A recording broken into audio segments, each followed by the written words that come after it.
निकाल दिया, जेल डाल दिया। फिर वही लोग डील लेके बाहर भाग जाते हैं। आप अगर आपकी हुकूमत आप इधर रहो, अब नवाज शरीफ डरता क्यों है इधर आने से? आए इधर, उसके भाई की हुकूमत है, इधर आए, किस चीज़ का डर है? अब वो कह रहे हैं अब वो सऊदी अरेबिया गए हैं, शायद उसके बाद पता नहीं क्या डीलिंग करेंगे कि शायद उनको क्लियरेंस मिले इधर आने के लिए। तो आपके बकौल उनके भाई की हुकूमत है, मरियम सफदर कहती हैं ये हमारी हुकूमत नहीं है, तो क्या चल रहा है ये? पहले भी जब पनामा आया था तो बाप कहता था बेटे नहीं है, बेटे कहता है मेरे बाप नहीं है, ये क्या सीन चल रहा है?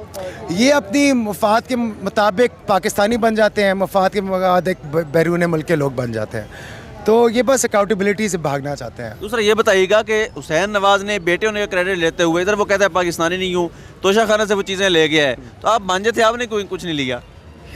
हमें कोई इम्पोर्टेंट ये चीज़ लगती नहीं है, इस तरह की चीज़ें, और हमारा राइट नहीं है। आपके पास ये तोशा खाना के मुताबिक आप